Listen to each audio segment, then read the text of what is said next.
Okay, tonight we're gonna make a maple chipotle chicken, but I'm gonna try something.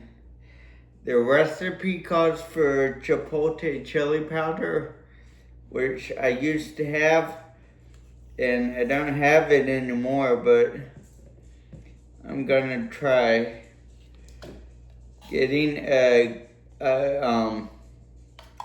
can of chipotles in the sauce, and I'm gonna try to blend them up and liquefy it and try adding that, see if it changes the flavor any. And with my little blender, I'm gonna see if I can liquefy these.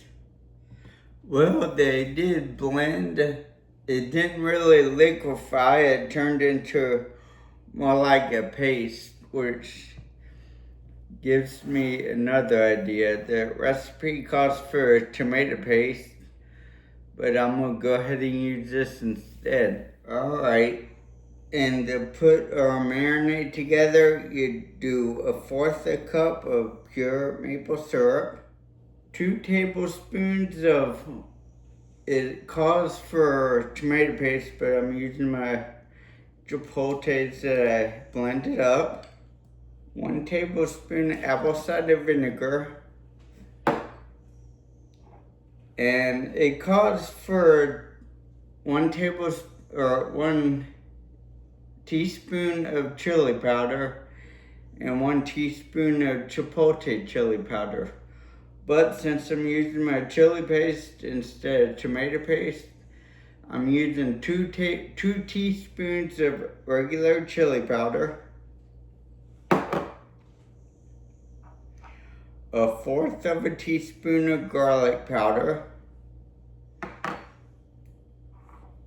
1 teaspoon of salt,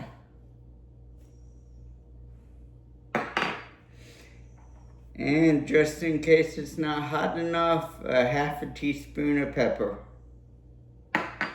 And I'm gonna go ahead and mix this all up. And since I'm not really following the recipe anymore, I am gonna do something that it doesn't call for, but I think it might be good. So I got out my chicken. I already cut the fat off, and I got out my food sealer, and I'm just gonna put my chicken in the food sealer bag and pour the marinade in, and go ahead and mix it up as best I can with my hands. Alright, that looks good. So I'm just gonna go ahead and marinate it, but I'm gonna seal it first, see if that makes a difference in how it tastes. So let's see, I'm gonna change my settings on here. And I'm gonna first hit marinade. Okay, and with the marinade cycle done, I can either hit vacuum seal or seal only. So I'm gonna do seal only.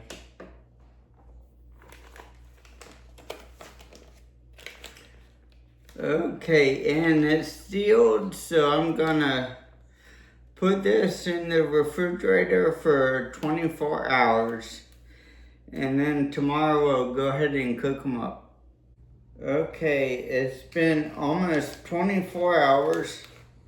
So I'm gonna go ahead and cut this open. And I'm gonna go ahead and pour it all in here. Even though I'm gonna use my grill pan to cook it on.